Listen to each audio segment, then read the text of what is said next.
Bismillahirrahmanirrahim. Assalamualaikum warahmatullahi wabarakatuh. Alhamdulillahirabbil alamin wa bihi nasta'in ala umurnya waddin. Wassalatu wassalamu ala asyrafil anbiya'i wal mursalin wa ala alihi wa sahbihi ajmain, amma ba'du. Segala puji bagi Allah, Tuhan semesta alam yang telah memberikan limpahan nikmat kepada kita semua, dan mudah-mudahan kita yang selalu bersyukur atas segala nikmat yang Allah anugerahkan menjadi hamba Allah yang bersyukur. Amin ya rabbal alamin. Dan yang kedua, salawat dan salamnya senantiasa marilah kita selalu sanjungkan kepada hamba Allah yang suci, yang menjadi umat yang mulia atau manusia yang mulia di sisi Allah, yaitu Nabi Muhammad sallallahu alaihi wasallam. Hadirin jamaah yang dimuliakan Allah, pada malam hari ini alhamdulillah sama-sama kita kembali berkumpul di majelis yang sama-sama kita cintai dalam rangka kita sejenak mendengarkan pengajian rutin kita yang pada malam hari ini kajian kita bersama guru kita Al-Mukarram Al-Ustadz Haji Ali Hasan Bahar LCMA. Untuk itu marilah sama-sama kita awali dan kita buka majelis kita dengan sama-sama membaca Ummul Quran Suratul Fatihah. Kembali kita memohon kepada Allah Subhanahu wa taala, semoga kita selalu diberikan oleh Allah Subhanahu wa taala kesehatan, dan juga semoga dengan barokahnya pembacaan Suratul Fatihah menambah pula keberkahan untuk kita semua yang hadir pada malam hari ini. Dan juga ada satu permohonan doa, mohon doa atas kesembuhan dari Ibu Irayana yang sedang sakit, semoga diberikan kesembuhan oleh Allah Subhanahu wa taala. Ala hadhihi niyyah wa kullu niyatin salihah. Al-Fatihah. A'udzubillahi minasyaitonir rajim. Bismillahirrahmanirrahim. Alhamdulillahirabbil alamin arrahmanir rahim maliki yaumiddin. Iyyaka na'budu wa iyyaka nasta'in ihdinas siratal mustaqim siratal ladzina an'amta 'alaihim ghairil maghdubi 'alaihim waladdallin. Amin. Amin amin ya rabbal alamin. Hadirin jamaah yang dimuliakan Allah, dan sebelum kita sama-sama mendengarkan kajian pada malam hari ini, ada beberapa informasi yang dapat kami sampaikan untuk jamaah sekalian. Yang pertama, kembali kami informasikan untuk kegiatan itikaf rutin bulanan kita, insya Allah akan diselenggarakan pada malam Ahad besok, yaitu tanggal 7 sampai dengan 8 September 2013. Acara itikaf seperti biasa akan dimulai pada pukul 9 malam sampai dengan selesai ibadah kuliah duha pada Ahad paginya. Adapun untuk penceramah itikaf, Al-Ustadz Dr. Kiai Haji Nuril Arifin Hussein MBA. Untuk itu kami mengundang pada para jamaah sekalian untuk sama-sama kita dapat menghadiri acara itikaf rutin bulanan kita. Dan juga kembali kami informasikan untuk kegiatan kuliah subuh kita pada hari Jumat, insya Allah kembali akan kita mulai, yaitu pada hari Jumat besok tanggal 6 September 2013 dengan acara seperti bagaimana rutinnya, sholat Jumat atau sholat subuh berjamaah, dan dilanjutkan dengan mendengarkan tausiah, dan dilanjutkan pula dengan sarapan pagi. Dan insya Allah untuk ceramah subuh Jumat akan diisi oleh guru kita Al-Mukarram Al-Ustadz Haji Ali Hasan Bahar LCMA.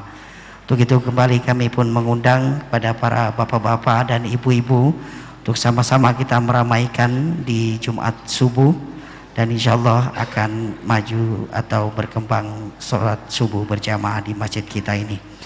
Demikianlah pengumuman yang dapat kami sampaikan, dan selanjutnya marilah sama-sama kita akan mendengarkan dan menyimak kajian rutin kita yang pada malam hari ini akan disampaikan oleh guru kita Al-Mukarram Al-Ustadz Haji Ali Hasan Bahar LCMA. Kepada beliau dengan segala hormat kami persilakan.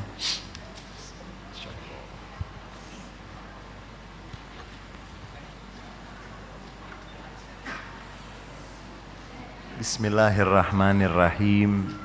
Assalamualaikum warahmatullahi wabarakatuh.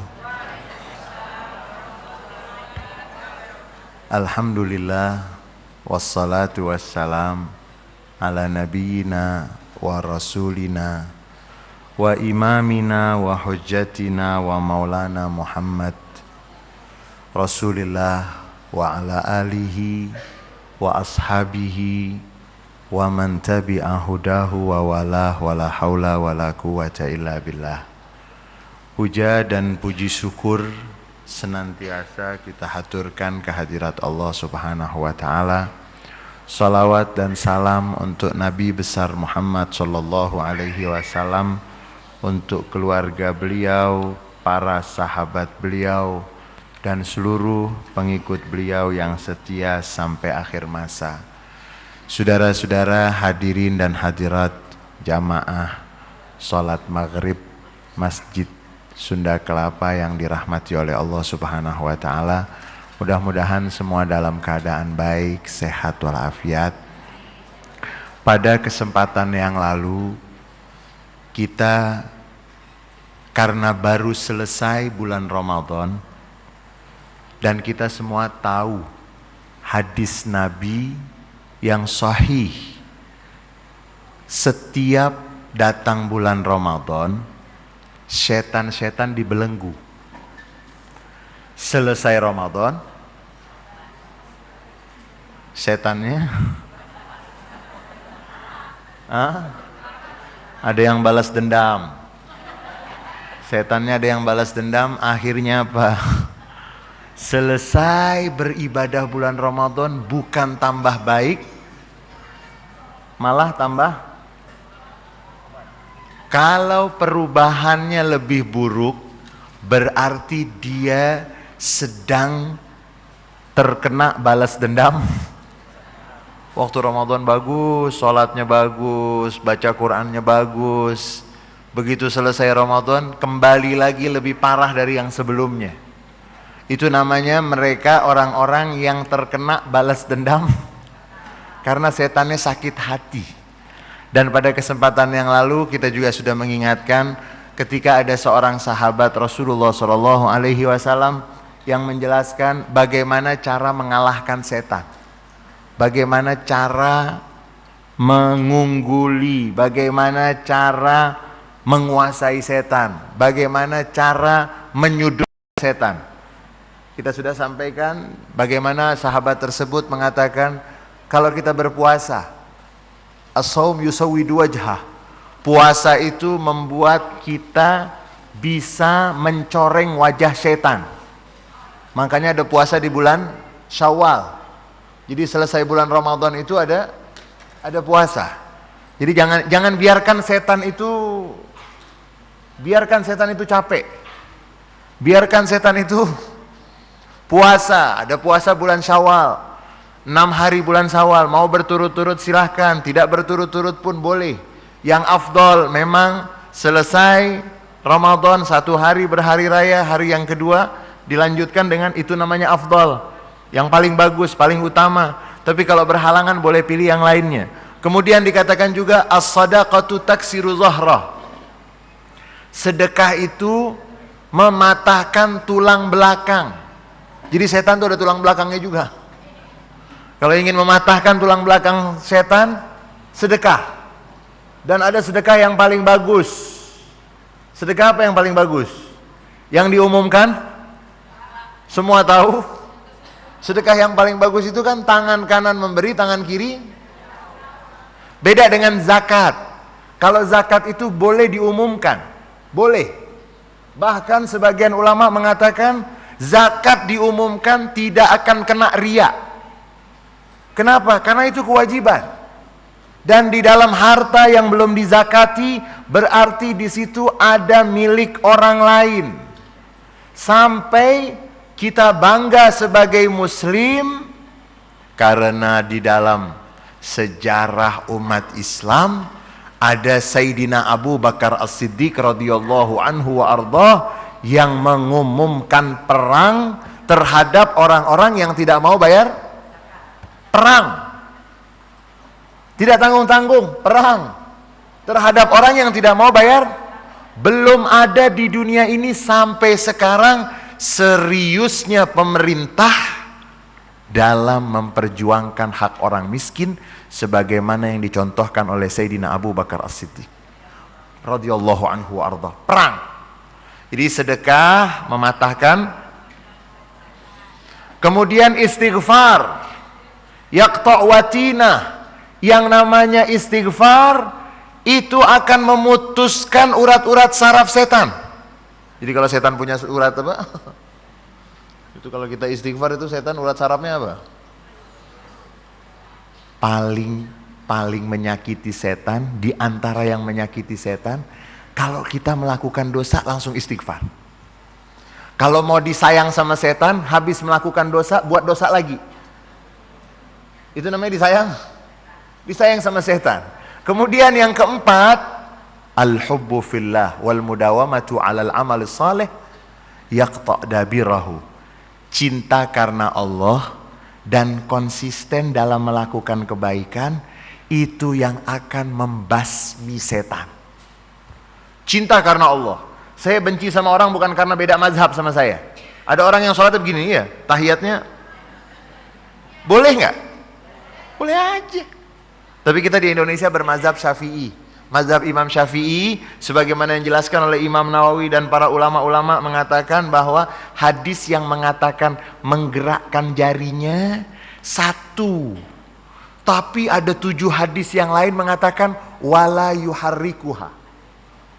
Satu hadis mengatakan menggerakkan. Tapi ada 7 riwayat yang lain yang sahih juga mengatakan Nabi tidak menggerakkan.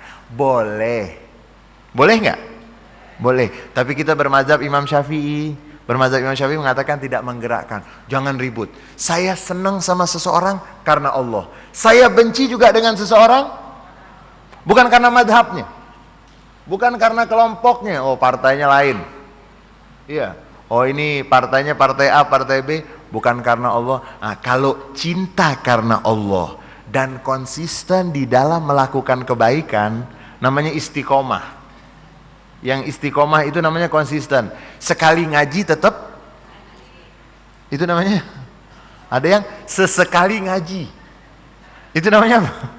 Sekali ngaji tetap ngaji. Mau hujan, mau panas, mau punya duit, nggak punya duit, mau susah, istiqomah. Karena dalam beberapa riwayat dikatakan ada malaikat yang memang ditugaskan oleh Allah untuk melihat. Kalau misalnya ibu setiap maghrib di Sunda Kelapa, itu ada malaikat yang Allah tugaskan mencatat. Begitu ibu nggak ada,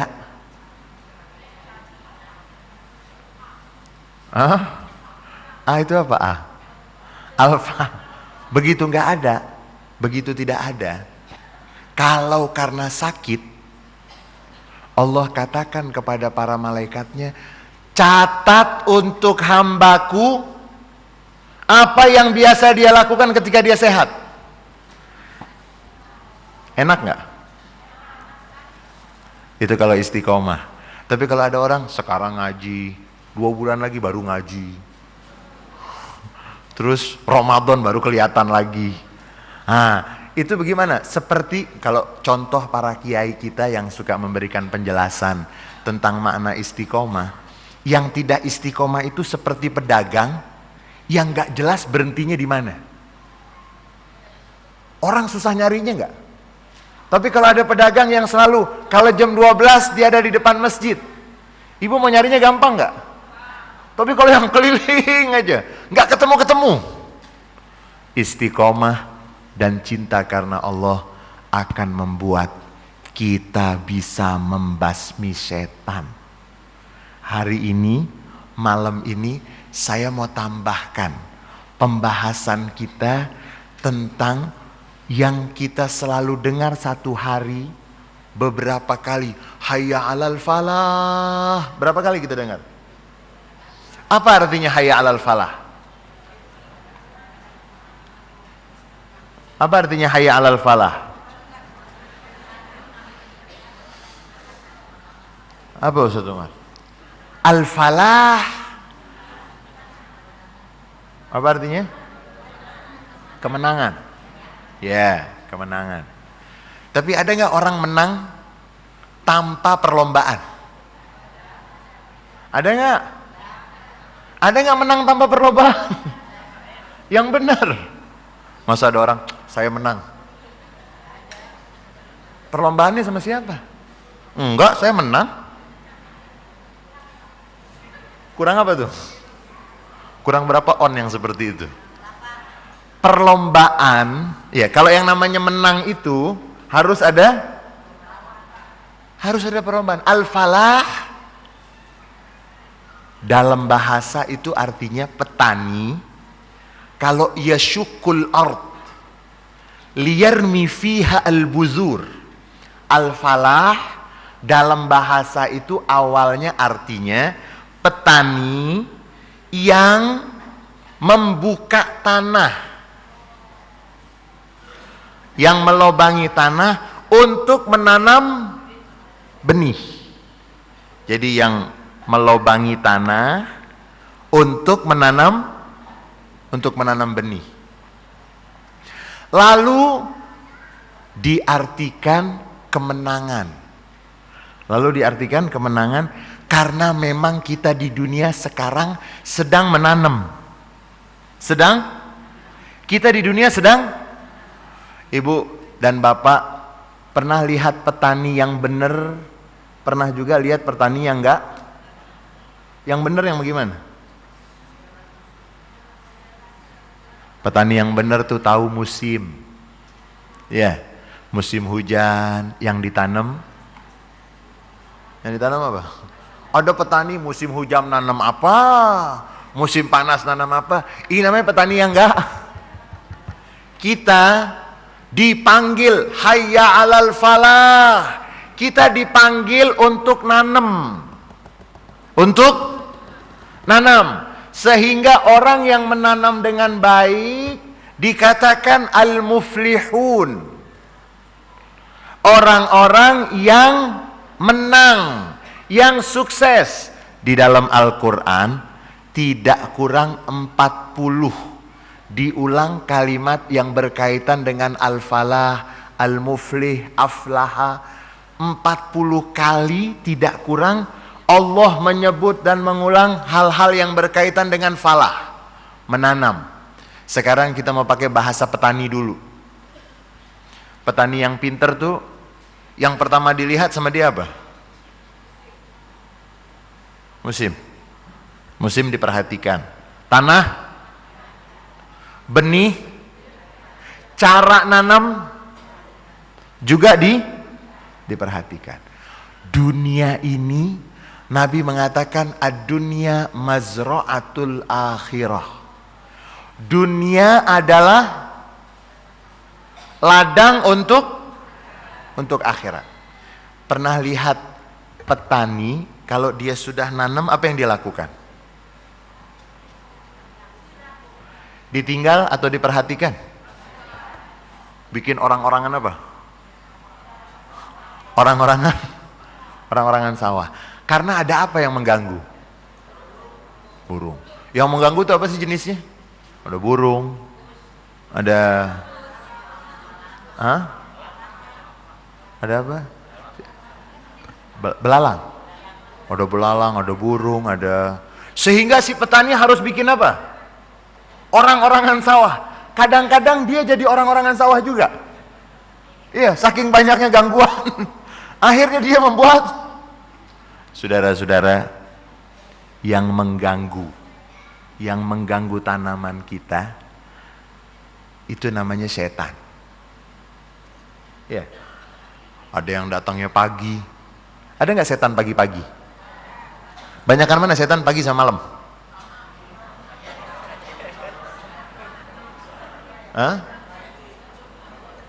Itu ada setan yang datangnya pagi. Pagi banget, sebelum subuh dia datang. Ditungguin aja. Nanti kalau dia mau bangun, dibisikin, baru azan. Tidur lagi ya. Dengar komat, baru komat. Tidur lagi. Bangun lagi, baru 5:30. Tenang. Bangun lagi, baru 1 kali ketinggalan sholat subuh. Terus, itu ada yang datangnya pagi. Ada yang datangnya di kantor. Itu ada cinta, namanya cinta lokasi. Ya. Punya suami, tapi punya teman di kantor. Pulang dianterin hujan-hujan. Setan bukan? Ada yang datangnya pagi, ada yang datangnya siang. Ada yang datangnya, maaf. Setan itu sampai datang di dalam mimpi. Dalam kitab Talbisu Iblis, tipu daya iblis, setan dan iblis berusaha sampai mengganggu walaupun kita di dalam apa? Di dalam tidur. Jadi kalau petani itu kan diganggu sama burung ketika apa? Ini kalau yang namanya setan ingin mengganggu agar tanaman kita berantakan, agar kita nanti ketika mau panen gagal panen. Siapa yang berbuat itu? Setan. Dia mau membuat kita seperti petani yang sudah capek menabur benih, sudah capek menjaga, tapi akhirnya tidak bisa menuai hasil yang baik. Saudara-saudara, setan itu sampai dalam mimpi kita datang. Makanya Nabi Muhammad kan menjelaskan mimpi itu ada macam-macam. Ada yang namanya busyra, berita gembira. Mimpi jadi apa ya? Jadi apa Ustaz? Jangan jadi presiden, kesian, capek. Jadi presiden, nggak enak jadi presiden. Yang enak jadi penasehat presiden kali ya. Cuma nasehatin nggak ditangkep kan gitu. Mimpi.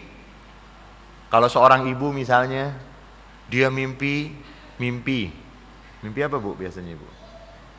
Pernah mimpi masuk surga? Nggak pernah? Pernah?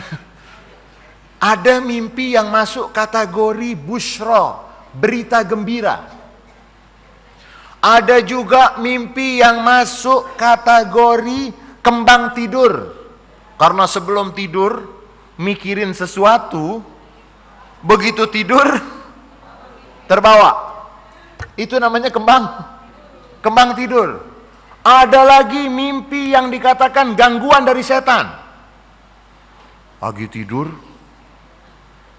Makanya Nabi, subhanallah, ajaran Islam ini ajaran yang sangat sempurna.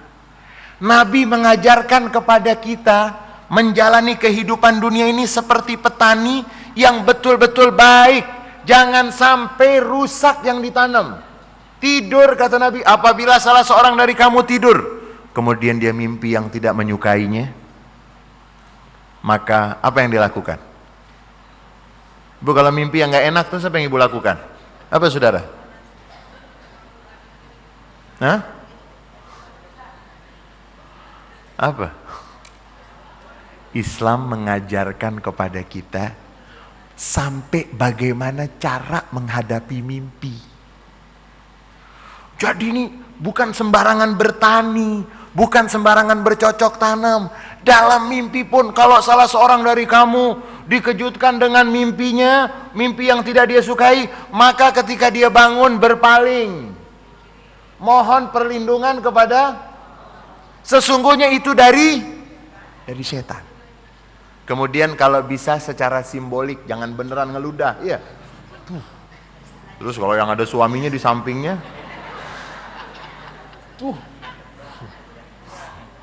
suaminya bilang, dari mana? Ustadz yang ngasih tahu. Yang salah. Jadi simbolik itu apa sih artinya simbolik? Tidur, mimpi yang tidak menyenangkan, Nabi mengatakan rubah posisi.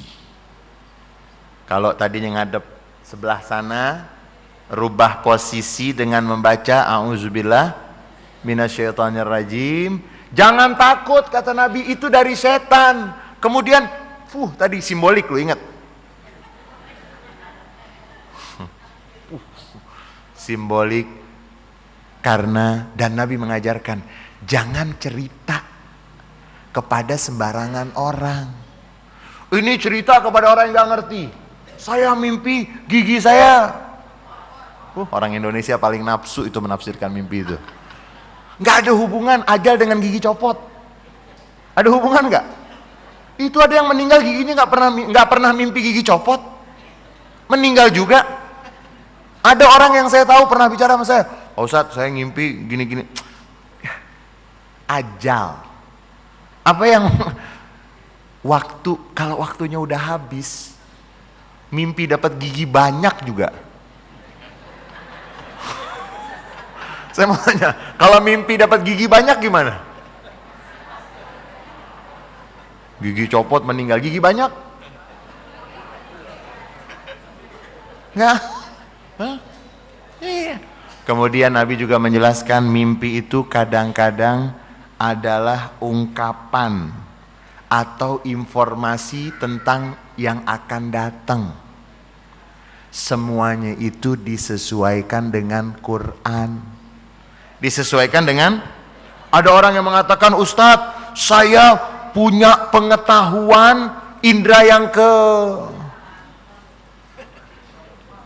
indra yang keenam kayak gimana sih? Masuk ke rumah orang gayanya apa? Ini kayaknya ada yang nungguin nih. Ibu percaya sama yang begitu? Percaya gak? Kayaknya ada yang ini, kayaknya ada, semuanya ada. Kita umat Islam percaya ada jin. Percaya ada jin. Tapi jangan direkayasa. Ini bulu kuduk berdiri. Siapa yang bilang? Apa ada ayat Quran mengatakan kalau bulu kuduk Anda berdiri berarti ada jinnya? Apa ada hadisnya? Nggak ada. Anda aja lagi takut.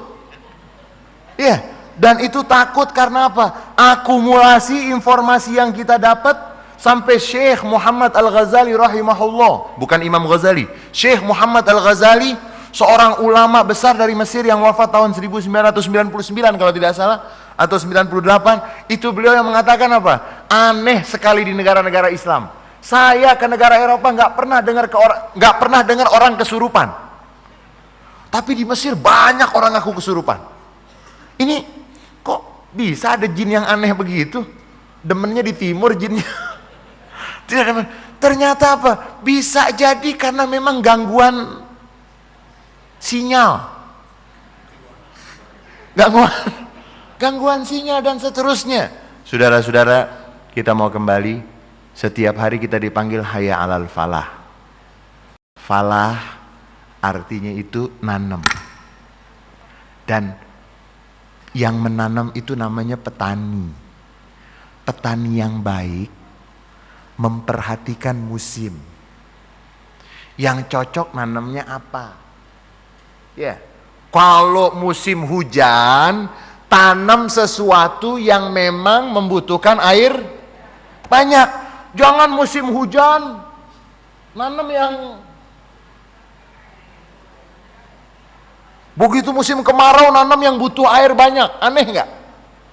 Aneh. Diketawain sama siapa yang begitu? Musim diperhatikan. Alhamdulillah kemarin kita bulan Ramadan tuh musim. Musim apa bulan Ramadan? Musim apa bulan Ramadan? Wah, kita manfaatin tuh bulan Ramadan sampai etikaf, sampai ada yang kena penyakit tipes karena kebanyakan sampai ada yang kena tipes karena ibadah terus. Nah, kalau yang sampai kena penyakit tipes gara-gara ibadah, itu namanya petani yang apa? Panen masuk rumah sakit. Duitnya kemana? Perhatikan musim. Waktu bulan Ramadan tuh pagi, siang, sore, malam, pokoknya untuk ibadah, baik yang ritual, baik yang sosial, yang mana? Ini namanya ngerti. Ada Lailatul Qadar, nih musim. Musim kebaikan. Agar dapat Lailatul Qadar, musim diperhatikan. Tanah diperhatikan. Benih juga diperhatikan. Begitu sudah nanam jangan ditinggalkan, perhatikan terus. Di dalam banyak sekali hadis Rasulullah SAW. Nabi Muhammad yang mengatakan bahwa manusia ini di dunia ada yang nanti kembali kepada Allah semuanya penyesalan. Karena dia salah nanam. Pernah lihat petani salah nanam nggak? Ada petani salah nanam? Hah? Salah nanam. Salah menanam. Akhirnya yang muncul itu nanti di akhirat apa? Petani saja di dunia jarang. Saya belum pernah melihat petani, wah saya pengen nanam padi, kok jadinya mangga ya? Belum ada tuh, ada nggak? Petani saja untuk urusan dunia sangat hati-hati.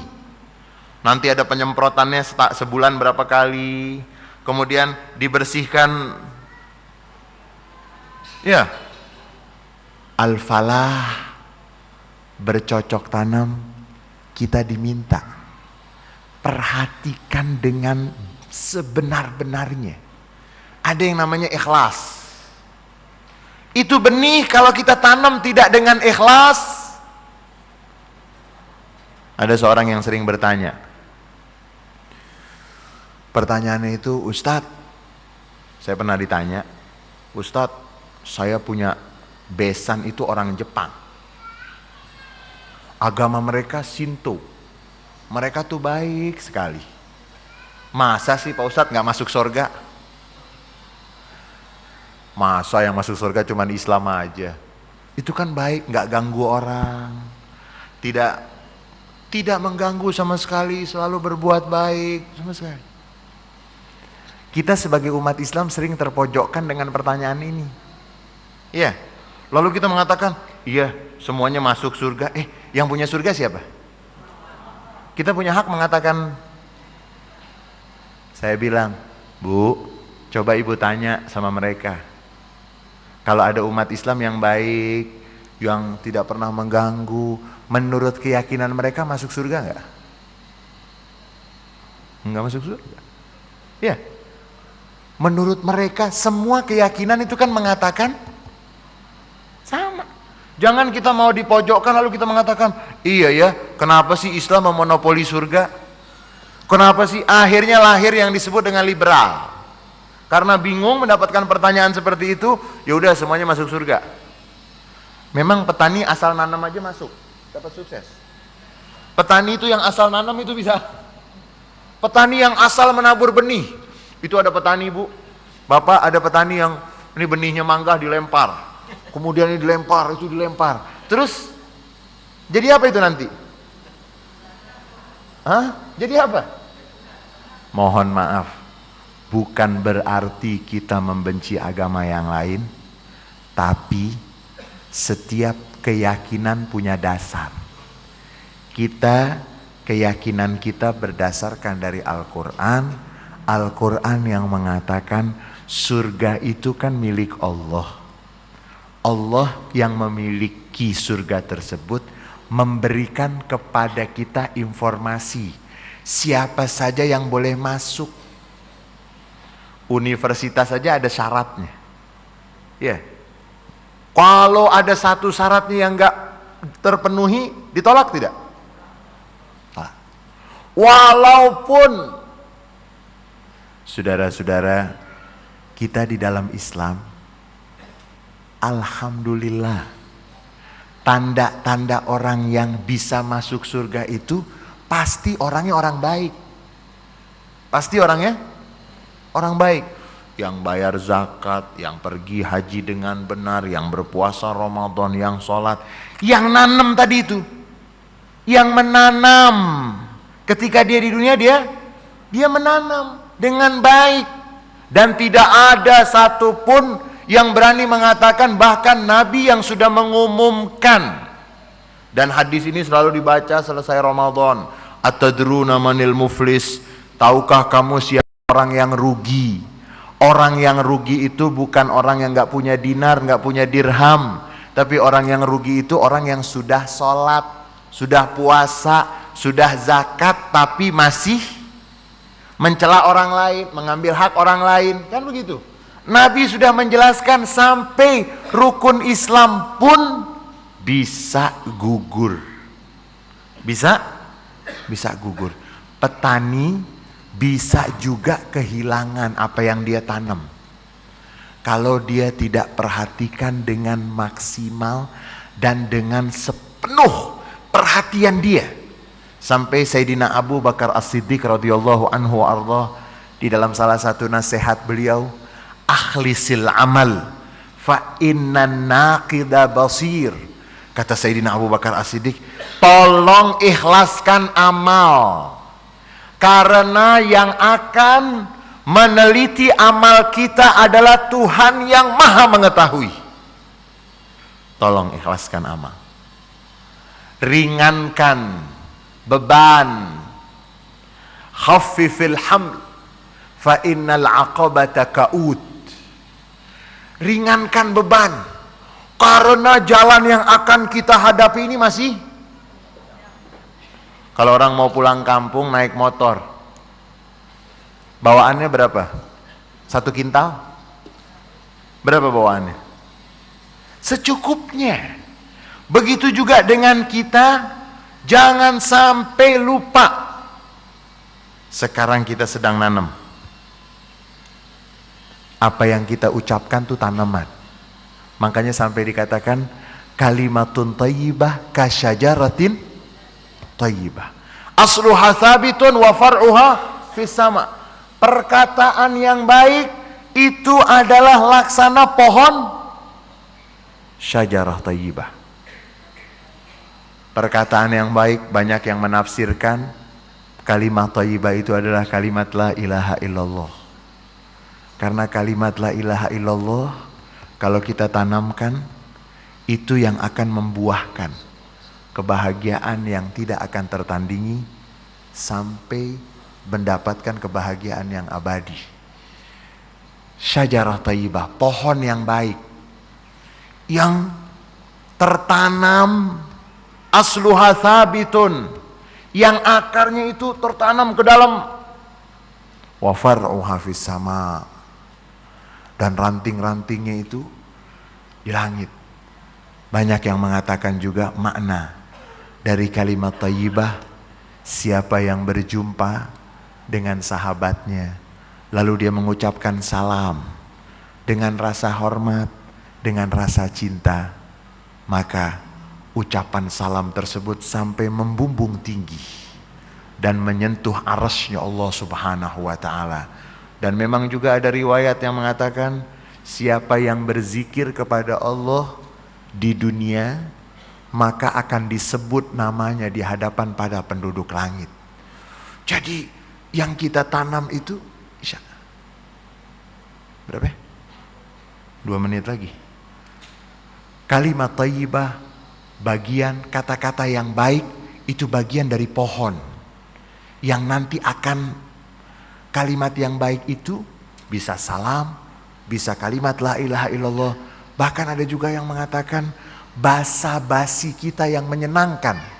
Karena Nabi mengatakan yang paling disenangi oleh Allah di antara banyaknya amal adalah kamu memasukkan kebahagiaan ke dalam hati saudaramu.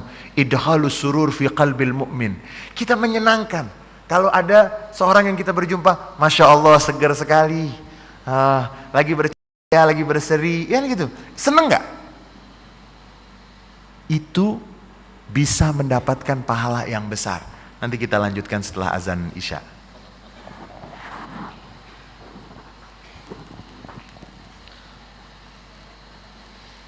Bismillahirrahmanirrahim.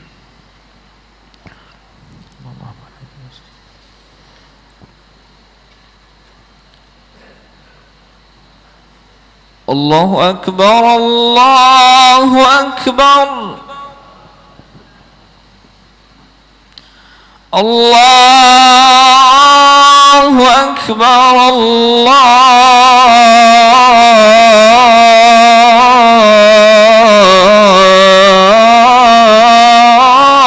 Akbar. أشهد أن لا إله إلا الله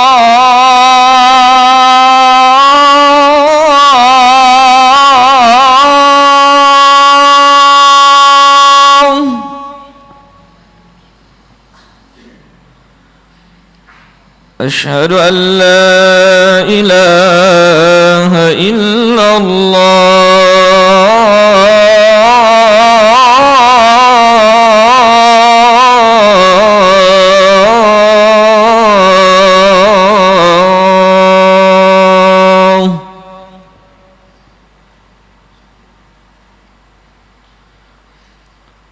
أشهد أن محمد رسول الله.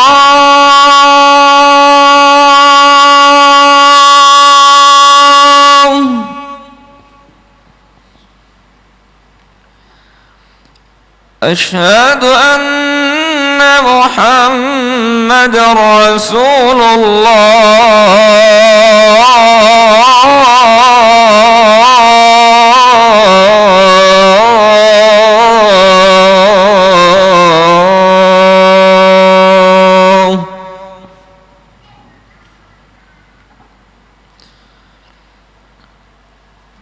حي على الصلاة.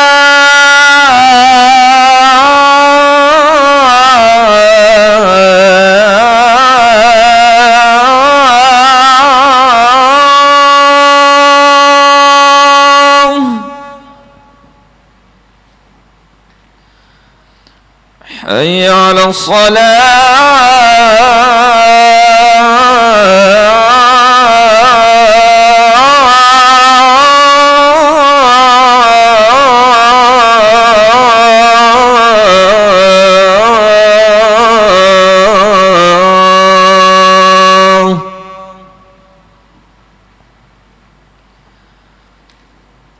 حي على الفلاح.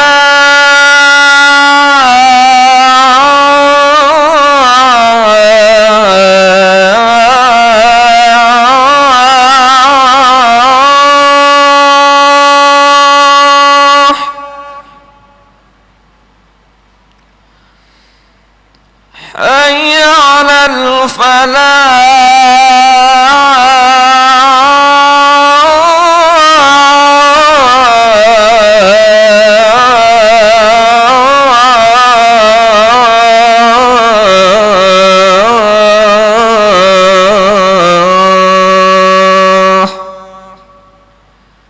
الله أكبر الله أكبر. لا إله إلا الله.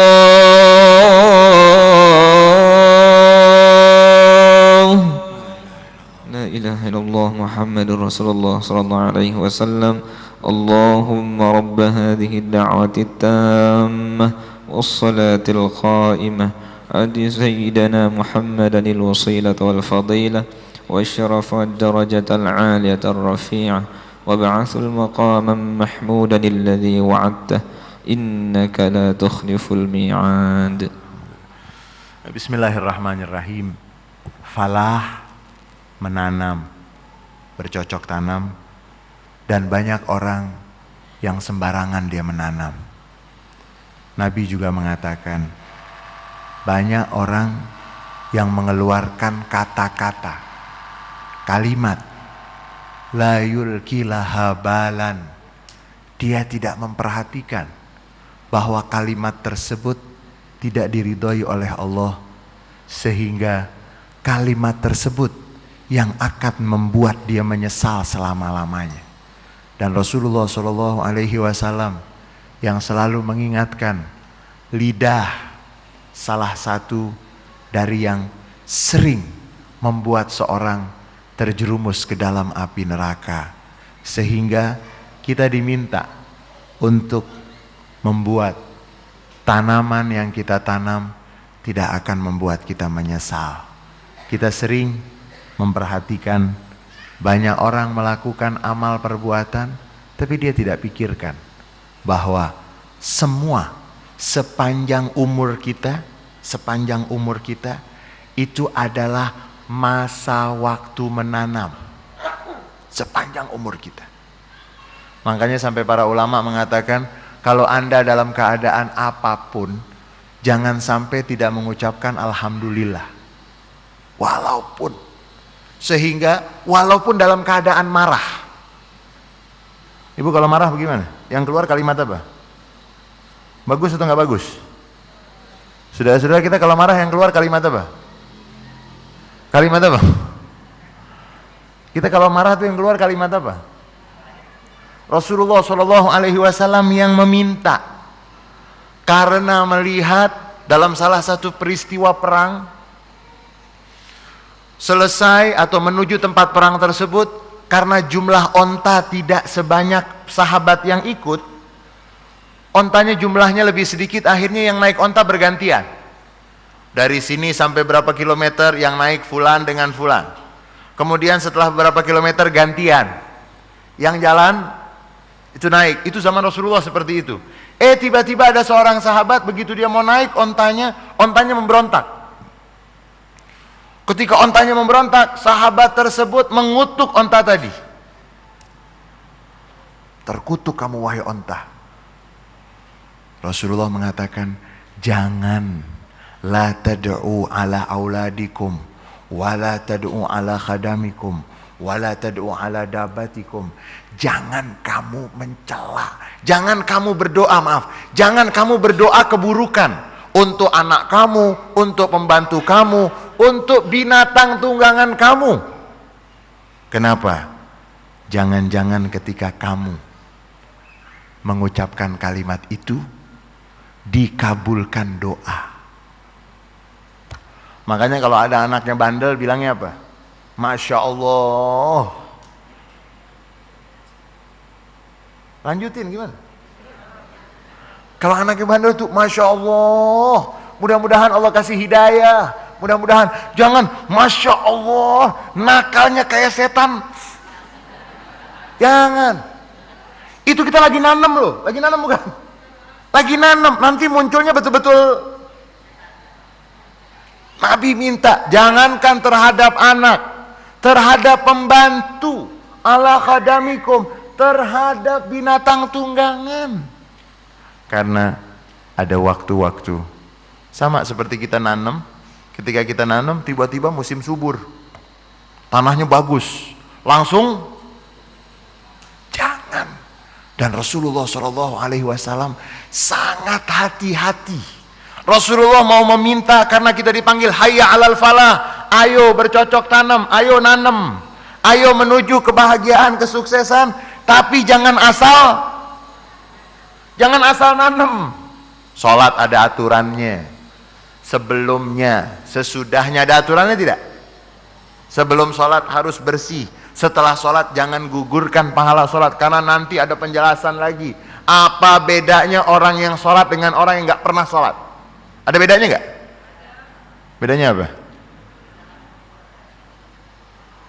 Hah? Bedanya apa bedanya orang yang sholat dengan orang yang tidak sholat? Setiap hari sholat pasti nilainya berbeda, kualitasnya berbeda. Seandainya tidak ada bedanya, jangan-jangan itu bukan sholat, cuman ke masjid, cuman ruku dan sujud. Jangan sembarang nanem. Pastikan yang kita tanam itu bibit unggul. Bibit unggul itu gimana? Yang ikhlas, yang tepat dengan aturan, pada waktu yang pas, maka dia akan sampai Nabi mengatakan nanti di akhirat banyak orang yang menyesal karena doanya semua sudah dikabulkan. Doanya semua sudah dikabulkan. Ibu dan bapak kalau punya doa pengen dikabulin sekarang atau mau disimpan aja nanti? Nah, curang, maunya dua-dua aja. Maunya langsung sekarang atau menjadi deposit? Bunganya besar loh. Kalau Ustadz Umar bilang dua-duanya Ustadz, di sini juga, di sana juga. Nabi mengatakan ada orang-orang yang menyesal karena semua doanya sudah dikabulkan. Dan ada juga kelompok yang betul-betul menyesal karena jarang sakit. Orang biasanya kalau jarang sakit sombong. Makanya makan yang benar. Benar. Iya, yang sakit kan kesian. Dapat pahala karena apa? Karena ketika dia berdoa, dia yakin dia nanam. Dia menanam. Dia nanam. Begitu dia sakit pun dia lagi nanam apa? Nanam pahala. Nanti dia dapat di sana. Yang tidak pernah doanya ditolak, kadang-kadang jadi dukun. Iya, manusia kan serba salah tuh. Begitu doanya selalu dikabulkan, buka praktek. Allah yang mengabulkan, yang dapat duit siapa? Buka praktek. Saudara-saudara, kita sekarang sedang nanam. Hadirnya kita malam hari ini di tempat ini, kita lagi nanam. Kita mengharap tanaman ini nanti, kita lihat waktu peristiwa Isra dan Mi'raj, Rasulullah SAW berjumpa dengan Nabi Ibrahim alaihissalam. Nabi Ibrahim bilang sama Nabi Muhammad, wahai anakku Muhammad, karena Nabi Muhammad anak cucu Nabi Ibrahim. Akri minni ila ummatika salam. Bacakan, sampaikan salam dariku untuk umatmu. Masya Allah, kita dapat salam dari Nabi Ibrahim. Ini bukan sembarangan Nabi loh, Nabi Ibrahim. Sampaikan salam dariku untuk umatmu. Fal tuksir ummatuka min ghirasil jannah. Anjurkan umatmu membuat banyak pohon-pohon yang indah di surga. Lalu baginda Rasulullah SAW bertanya, bagaimana caranya umatku bisa menanam pohon-pohon yang indah di surga? Nabi Ibrahim mengatakan, mereka memperbanyak mengucapkan la haula wala quwata illa billah. Tidak ada daya, tidak ada upaya kecuali dari Allah Subhanahu wa taala. Dalam riwayat yang lain dikatakan, yang mengucapkan subhanallah walhamdulillah wala ilaha illallah wallahu akbar, berarti dia sudah menanam. Banyak lagi riwayat yang lain mengatakan apa? Yang mempertemukan orang dengan jodohnya, berarti dia. Ibu, kalau ada orang yang punya anak gadis, kemudian ada lagi yang satu punya, diapakan? Berarti kita dapat dipertemukan sampai jadi jodoh. Ya Allah, itu pahalanya besar, rumah di surga. I'tikaf antara maghrib dan isya, ini kita lagi nanam nih. Cuman kapan kita lihat hasilnya? Meninggal. Kan kita dari awal sudah mengatakan jangan takut dengan, dan Pak Kures menulis buku yang terbaru itu, kematian adalah nikmat. Ayo, setuju nggak? Mari kita minta supaya kita meninggal.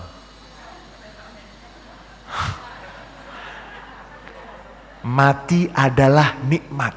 Karena apa? Yang kita tanam, ibu capek nggak nanam? Bapak capek nggak nanam? Kan pengen tahu kapan. Sekarang kita nanam. Kita etikaf, nanti malam apa? Malam Ahad kita etikaf, kita baca Quran. Kita sedang nanam. Karena kita dipanggil hayya 'alal falah. Ini sekarang ini ladangnya adalah, umurmu adalah ladangnya. Maghrib kita tanam buah yang begini bentuknya. Isya kita tanam pohon yang seperti ini. Sebelum tidur juga kita nanam. Sebelum tidur nanamnya gimana? Hah? Sebelum tidur tuh nanam, baca Qul huwallahu ahad 3 kali. Berarti sudah dapat pahala hatam Quran. Qul a'udzu birabbil falaq, qul a'udzu birabbin nas, ngadep kiblat, ya. Kemudian mengatakan, ya Allah, saya sudah maafkan semua orang-orang yang punya. Itu kita lagi nanam apa tuh? Kita lagi nanam. Semua sedang kita tanam. Ada yang tidak mau beramal, berarti apa? Ladangnya dibiarkan tanpa Ada juga yang ladangnya ditanam sembarangan. Apa saja dia tanam, apa saja dia lempar, apa saja dia jadikan berada di ladang dia. Itulah yang dikatakan mukmin yang cerdas. Sebagaimana yang Sayyidina Umar radhiyallahu anhu wa arda selalu mengatakan, hasibu qabla an tuhasabu.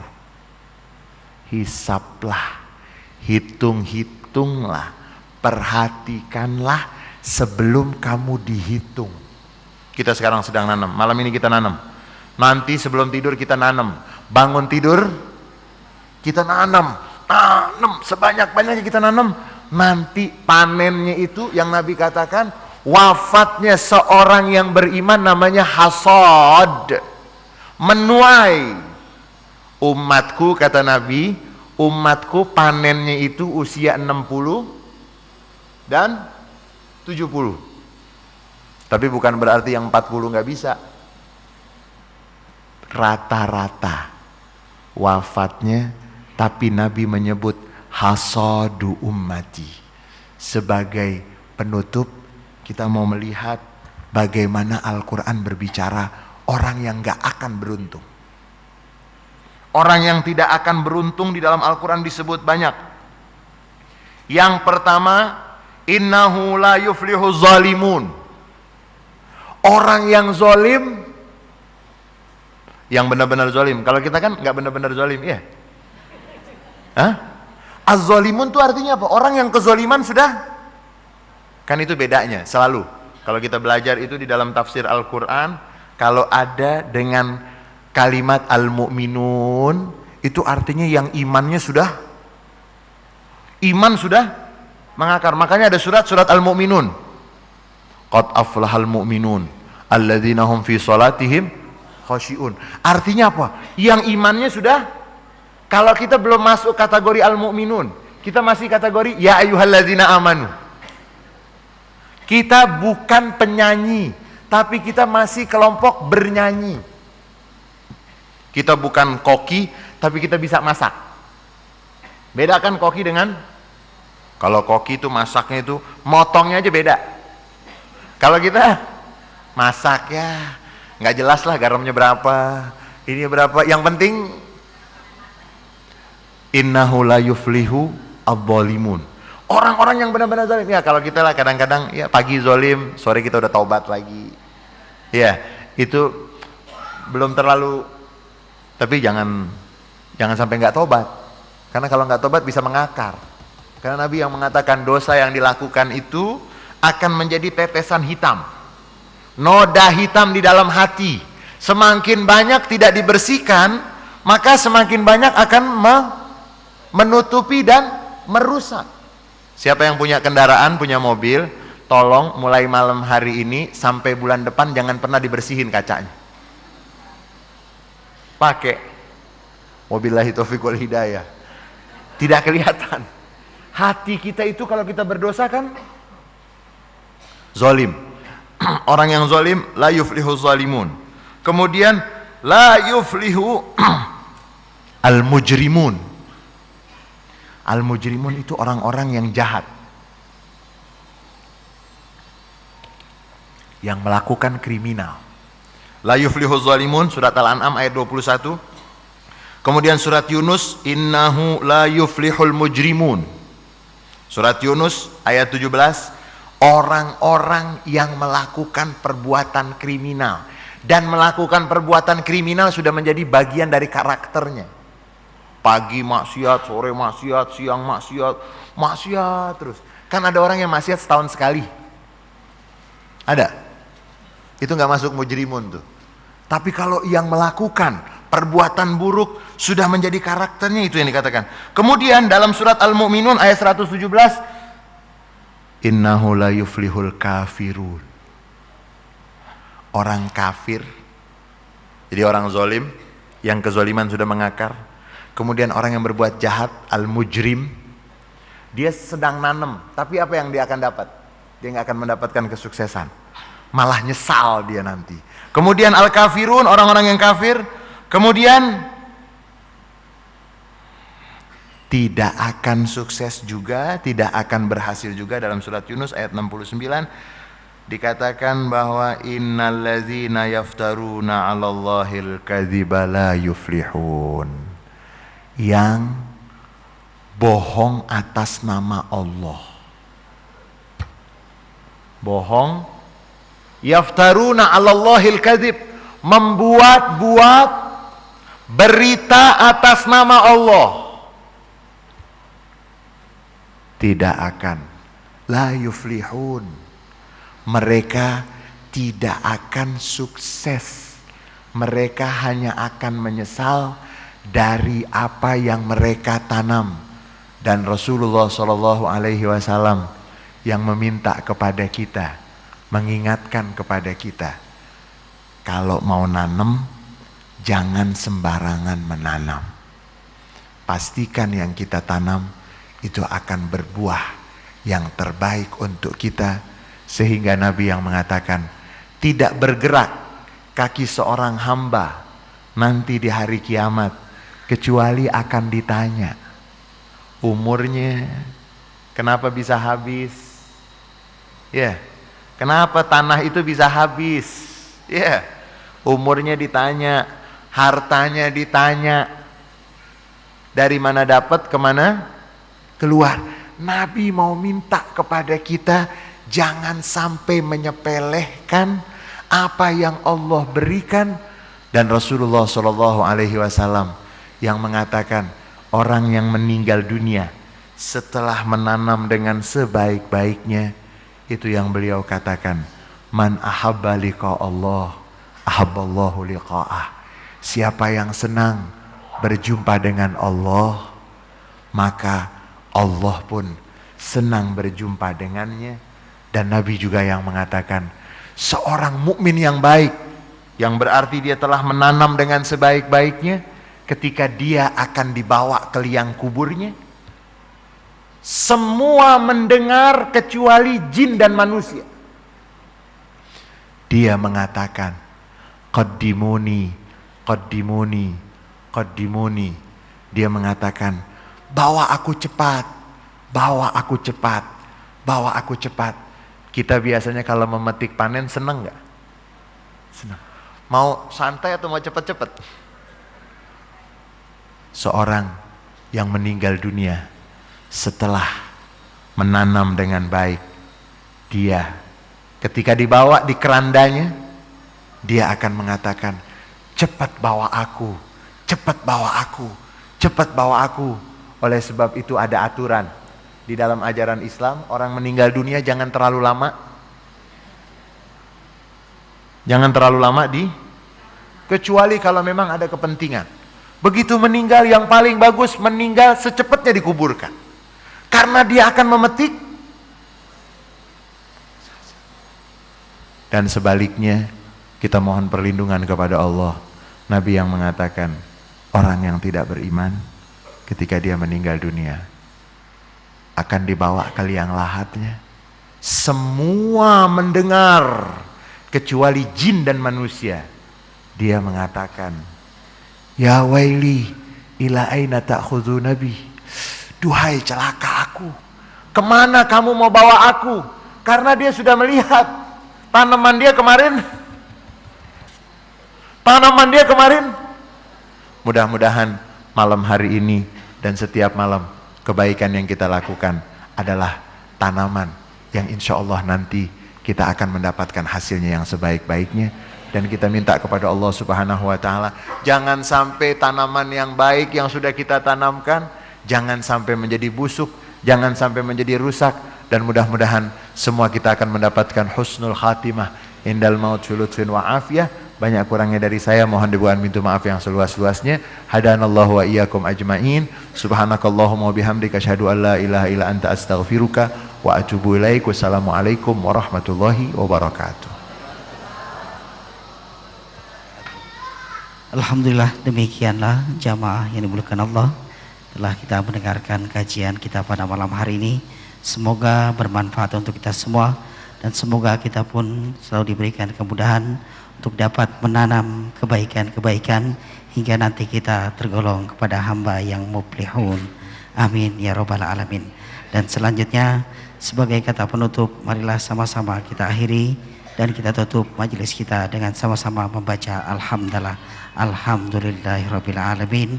Wassalamualaikum warahmatullahi wabarakatuh.